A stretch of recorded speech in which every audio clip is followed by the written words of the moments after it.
If you think it's something you're passionate about, then you might as well start now. The students coming out of the academic traditional programs are great. There's just not enough of them to fill the volume of jobs. Life's too short to be doing something that you don't love. Welcome to Beyond Bosch. I'm your host, Jessica Dahl. Today's episode is about the importance and the impact of apprenticeships. Bosch has a strong apprenticeship program, and we have 3 guests today to share 3 different perspectives. If you haven't already subscribed, please go do so now and be sure to leave a review for this episode at the end. Joining us today, we have Chris Morgan, Stephanie Brownlee, and Arin Minasian.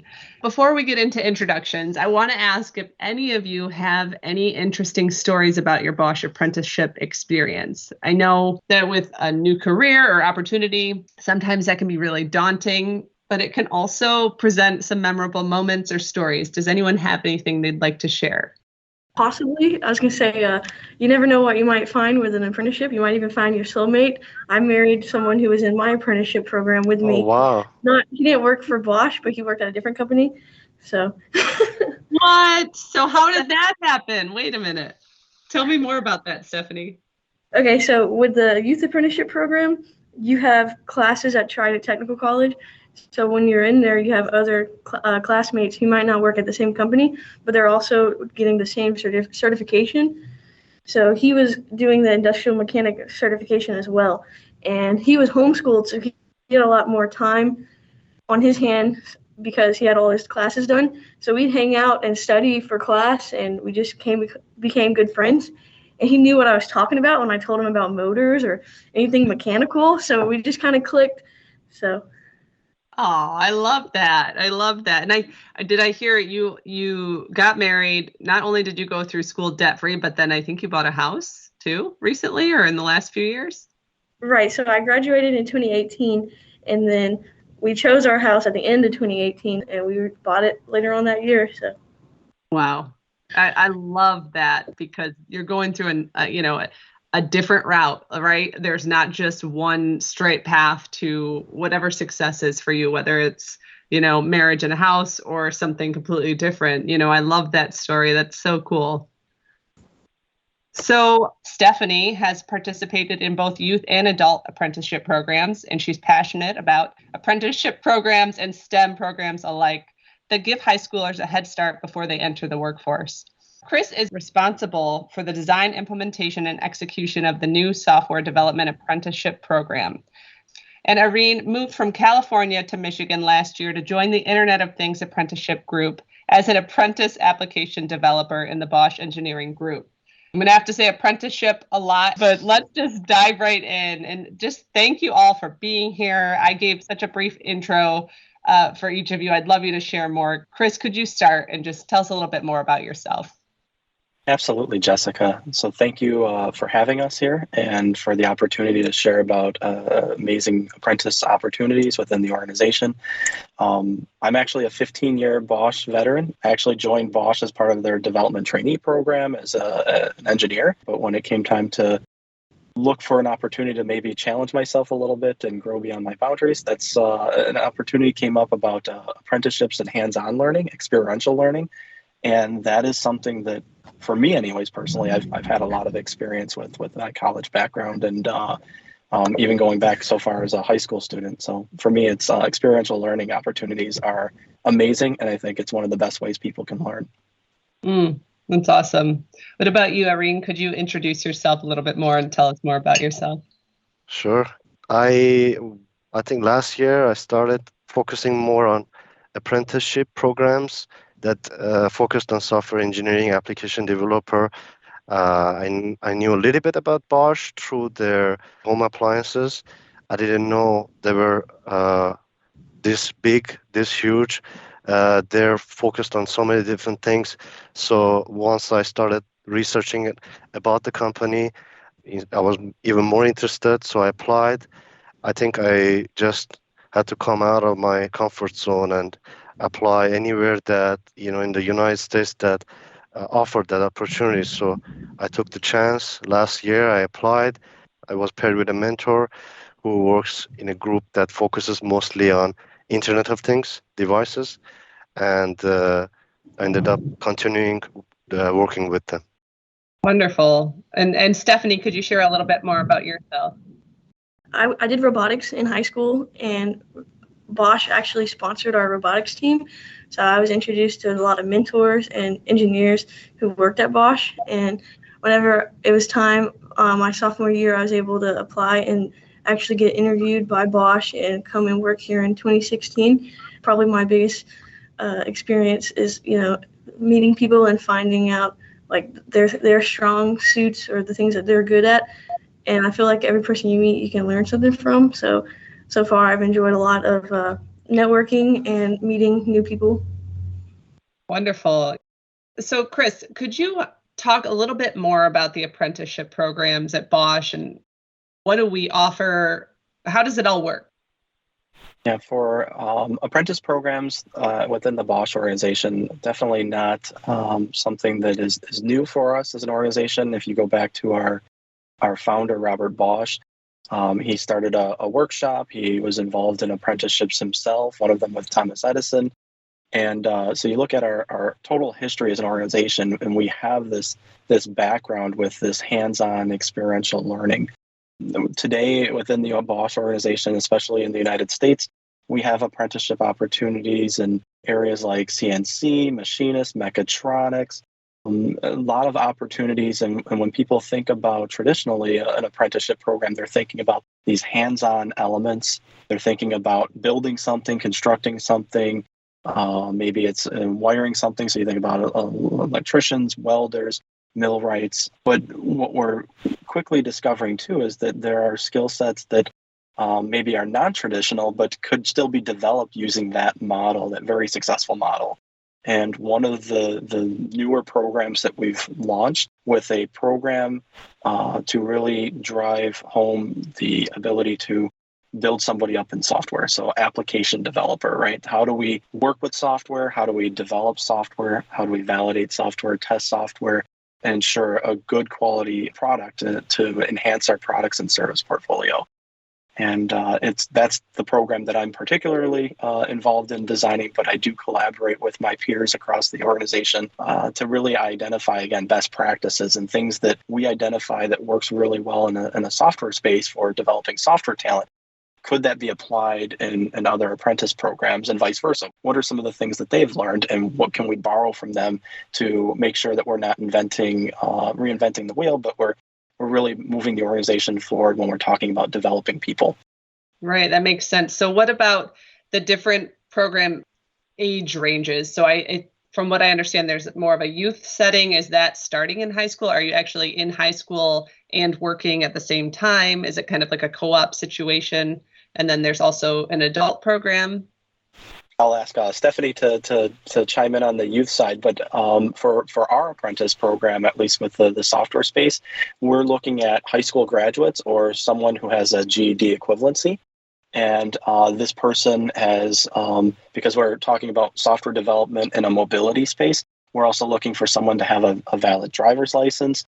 But those are the minimum requirements. So 18 years of age, high school diploma, GED, valid driver's license. That's what we're looking for within the software space. But Stephanie, I think you've got some really great experiences within the youth apprenticeship program. If you wanted to maybe share a little bit about your experience there. So the youth apprenticeship program you apply to whenever you're in your sophomore year of high school, and then in August of your junior year is when it can start. And you work in the afternoon on some of the days, and then other days you actually go to a college. So for our Bosch Charleston Youth Apprenticeship Program, we use Trident Technical College to train inside the classroom, and then you also get on the job training whenever you're at Bosch the other days of the week. But in the morning time, you go to high school like a normal student, and then at the end of the program, you end up with a certification for whichever apprenticeship program you're part of.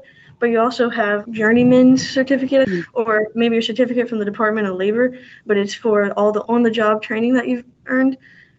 It includes all the hours that you've made for each topic.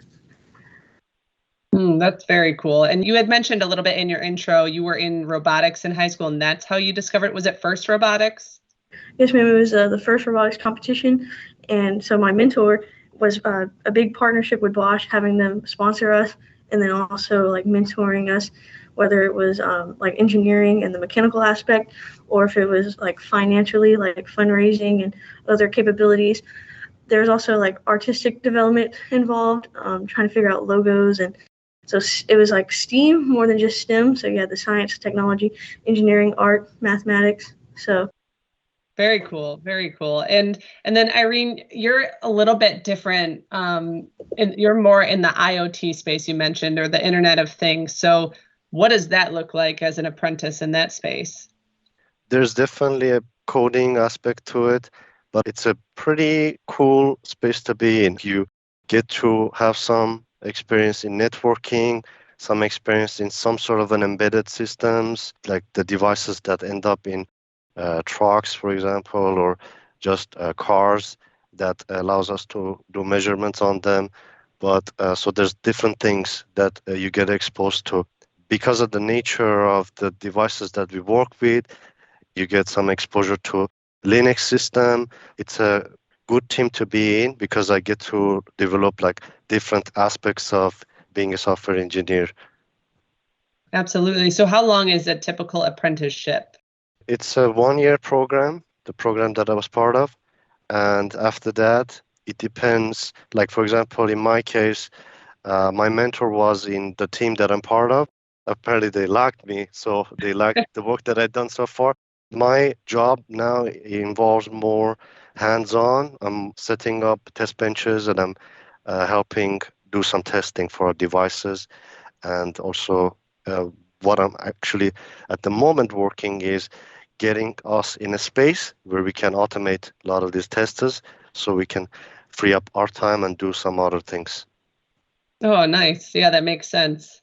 So how did you you started to mention that in your intro, but how did you get into this, a desire to kind of go this direction? Is there anything in your life that kind of led you down this path, or people that maybe influenced you to go this route? I've always wanted to be a programmer or software engineer. It's just I didn't have the right people guiding me in the right direction. So I think I was late to the game. I had a bachelor in economics. I was in banking. I was working for a major financial institution. I was 4 years with them. I wanted more problem solving. I wanted to be involved in the processes. I think that's the personality that I have. I'm comfortable in having having challenges. I love them because you get to grow. I want to be in a space where I'm solving problems. I'm more hands-on, and I like to see processes, and I like to be involved in designing the processes.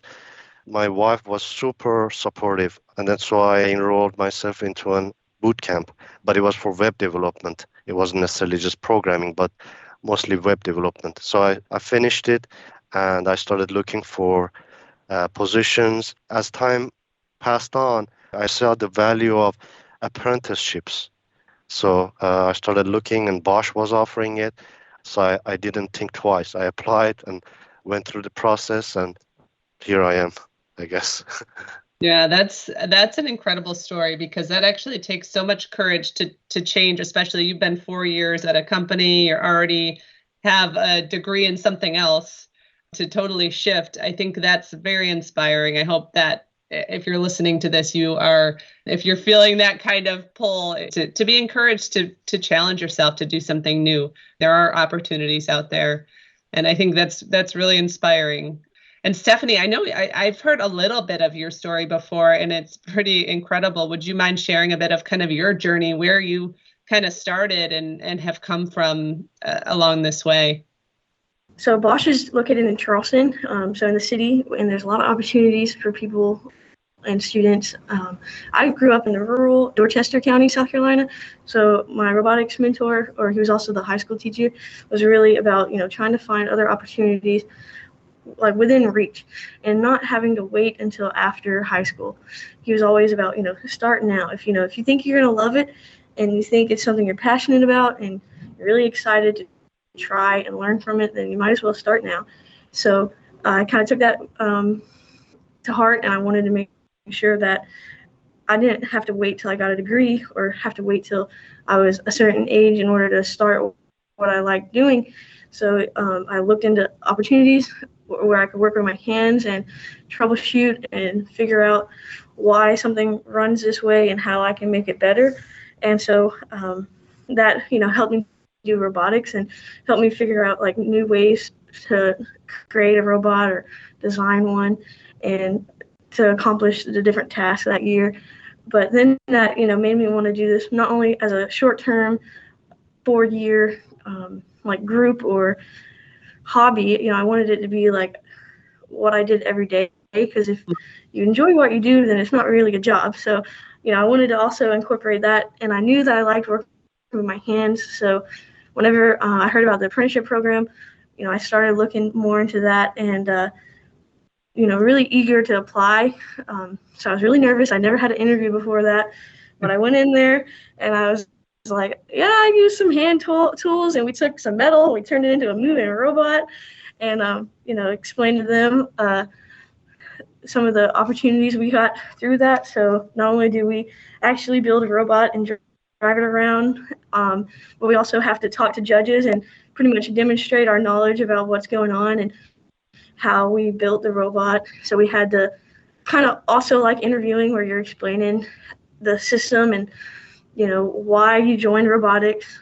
So we got a little networking going on with that as well. I did a lot of fundraising too. So I got to network with all the people in my community. It kind of, brought to light how many people are okay, like buying things like high schoolers, students are selling, whether it's a t-shirt or a box of donuts. Like, I really got to know like all my neighbors, asking them, hey, do you want to support robotics? Oh, okay, I'll just give you money this time because I don't need the donuts. And I was like, okay, great. So they really got to know who we are and what we're passionate about. So we got a lot of community support that year. So. Very cool. Very cool. And I think I read that you were able to go through school without any debt, I think is what you said. Right. So through the youth apprenticeship program, I got a certificate from Trident Technical College to be an industrial mechanic. And then the difference between that and doing the adult apprenticeship is that Bosch Charleston pays for the next degree or the certification for being an electrician. So now they're actually making you mechatronics. That way you have more skills and abilities. So through that, I didn't have to pay for college because Bosch Charleston did.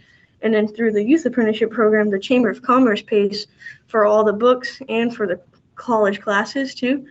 So then at the end of it, I had my dream job and I didn't have to pay for any of it. That's amazing. That has to feel good. That's just, again, really inspiring and exciting to hear. And I mean, maybe Chris, you can talk about this just in general, the need. I don't think it's a secret, that today there is such a need for people to work in trades and in different mechanics, development, especially software development. I think there's a huge gap, right? I mean, can you speak a little bit more about why the gap itself and then why it's so important to invest in those people like Arin and Stephanie? Yeah, when you look at the labor market today and you look at the types of jobs and the skills and competencies they require, and then you look at what I think a traditional academic pathway looks like, while the students coming out of the academic traditional programs are great, there's just not enough of them to fill the volume of jobs. And then you couple that with maybe the retirement of the baby boomer generation, right? It's creating these opportunities and vacancies that, quite frankly, we just are not prepared to fill across the board from a variety of areas. And then you look at coupling with, digital transformation and the advent of technologies like machine learning, artificial intelligence, big data. How are we going to fill all these necessary roles in the organization that are needed today? And what about the ones that are coming 5 years from now that don't even exist today? And where are we going to find the individuals and the talent that have the skills and competencies to grow in those? And so it's really a monumental challenge that I think we face as not only an organization, but as a country, as a global entity, right? I think as a population, we're trying to really, I think, grapple with how do we prepare people for jobs that don't exist? How do we prepare people to learn the skills needed to execute the jobs today, knowing that maybe they have to reinvent themselves and continue learning?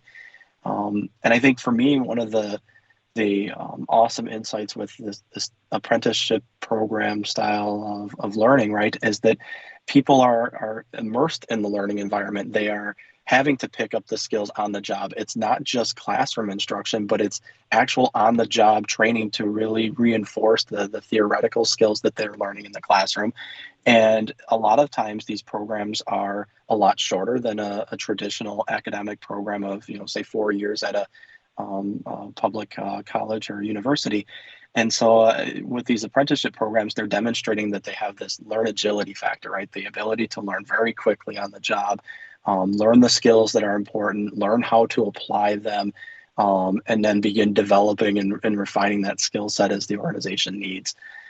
So I think this pipeline into the organization is a good complement, right? So we're not saying that apprenticeship programs would replace any academic degrees or credentials. What we're saying is we need those academic degrees and credentials. We need students from colleges and universities, but we also need so many of them that we're willing to invest in building a pipeline. And using the apprenticeship process, we're going to ensure that individuals are given the chance to develop skills and competencies that are needed in the workforce today, but also to be able to continue upskilling for jobs in the future. Yeah, and that kind of leads to a natural question of, what happens after you finish an apprenticeship. If you do, like Arin is done after a year, but he's obviously still on board now. And Stephanie, you've been with Bosch since 2016. Makes perfect sense that Bosch would continue to invest and likely try to retain talent and apprenticeships that to jobs beyond that. Is that the mindset? Is there a good likelihood that once you're kind of in the door, as long as there's opportunity, that's the goal? Yeah, at the end of the apprenticeship programs, at the conclusion, right, we hear about the ability you get a credential or certificate, right? Maybe it's from a United States Department of Labor program, maybe it's through the technical university. But the idea here too is that we've invested time in these individuals in developing the skills and competencies. They've invested themselves in learning the Bosch company culture, expanding their network, and really understanding how they can be successful in this organization. And what we're really looking for at the end of the program is a good marriage between the value systems of the associate and the business need. And I think as long as the business need is there, the apprentice graduates will have excellent opportunities to continue on, to continue growing in the organization. But it's not always a for sure thing, right? I think, as Arin mentioned, our work and our operations within software, especially in the mobility sector, are a little bit different than maybe the boot camp experience that he had mentioned, where it's not front-end website development. It's really software tied to hardware and software tied to cloud-based systems and networking. And so because it's a little different, some people, as they go through the program, they may find that they enjoyed the learning experience, they enjoyed accumulating the knowledge, but they may want to apply their credential a little differently. And at least within the context of the program, they've now developed those necessary skills and competencies to earn a application developer credential from the Department of Labor. And they can take that and use that to move forward and pursue their passions.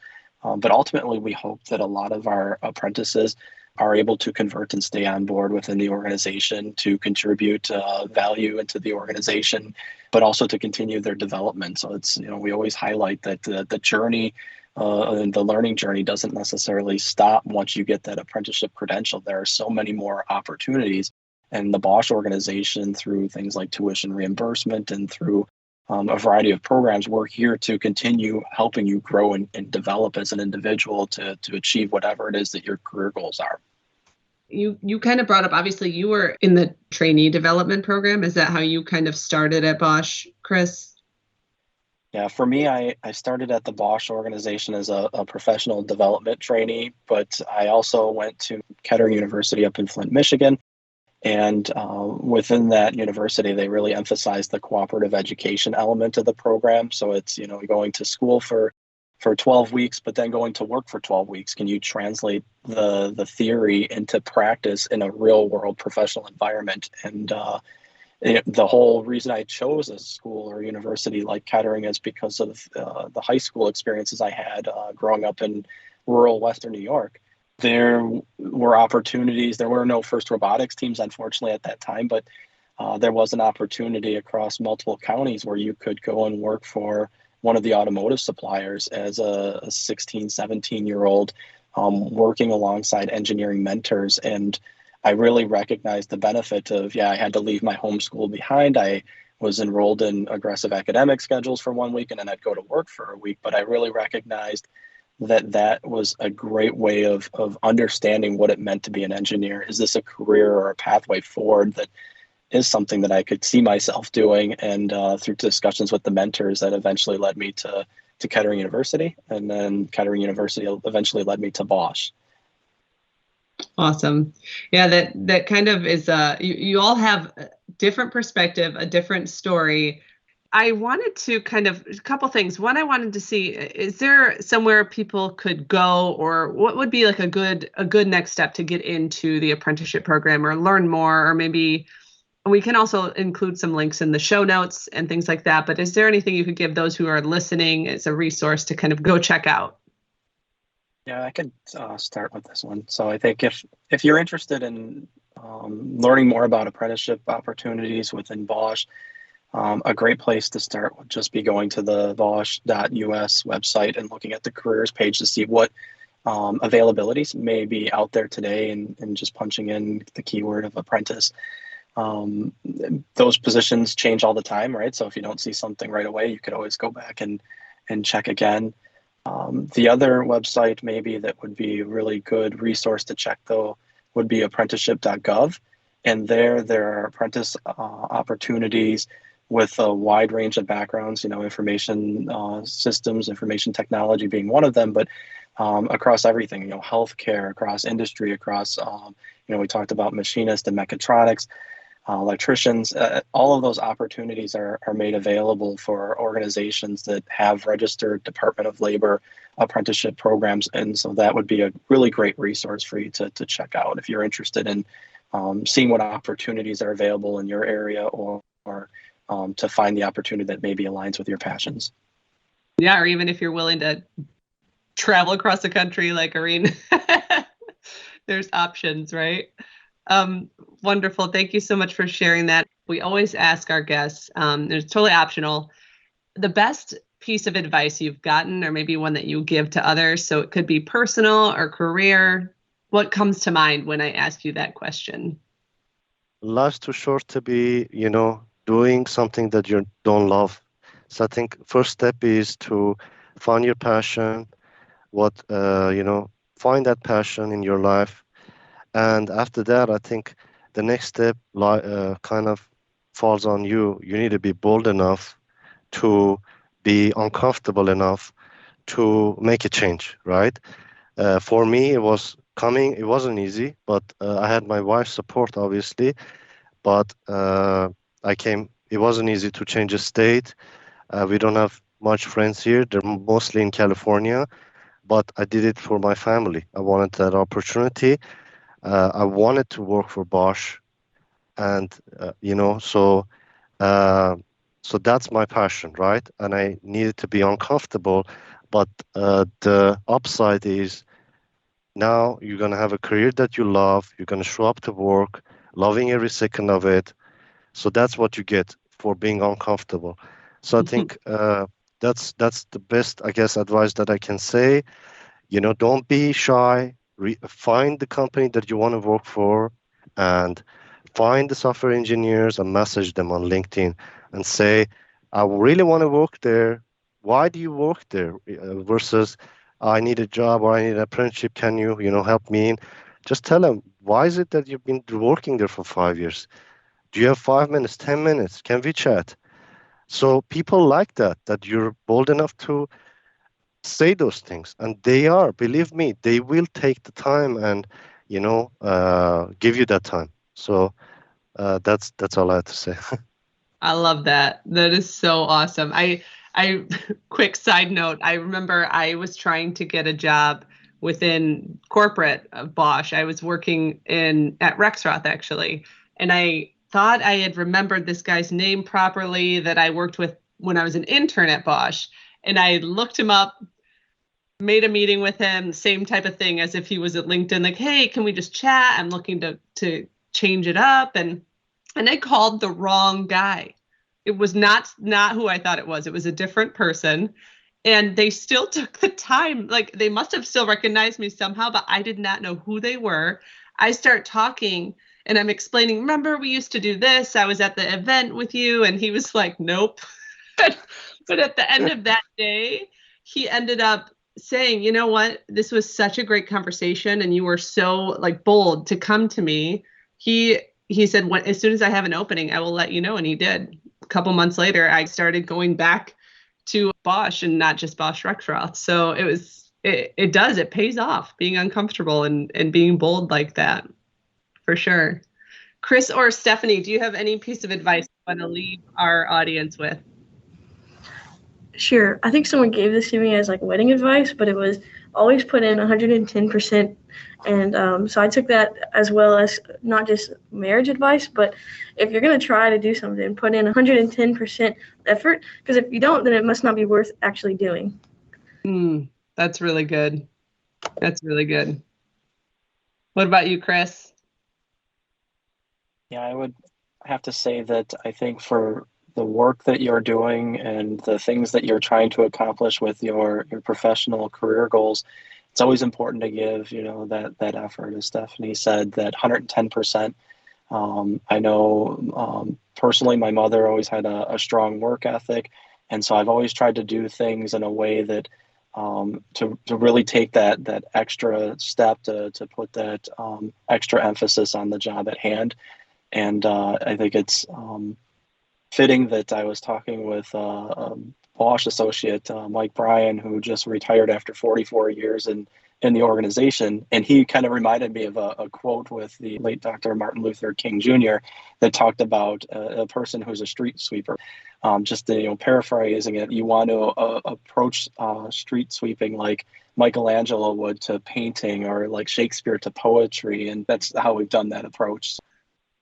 Yeah, Chris, I love that. I think that's exactly right. No matter what you're doing, what your job is, and also to do it with 110%, like you and Stephanie were talking about, but also if you're not able to give that effort, then like you said, it's the wrong thing. Whether it's street, you might love sweeping the street. There's nothing wrong with that. That's awesome. And you can tell when people actually love their job, no matter what it is or not. And I think there is something to that. And it's really powerful when you kind of unlock that key of finding the thing that makes you excited to get up and go to work and go do it with everything you have. It's a lot more satisfying than halving it, and getting up and just kind of walking through life. And to your point, Arin, life is just way too short for that. This has been so good. I could keep talking to you all for a long time. And I appreciate you so much for sharing with us and taking the time to be here today. Thanks for having me. Absolutely. Thanks for having us. Thank you, guys. I hope you've enjoyed this episode of Beyond Bosch. Make sure you subscribe so you don't miss a single episode. Thanks for listening.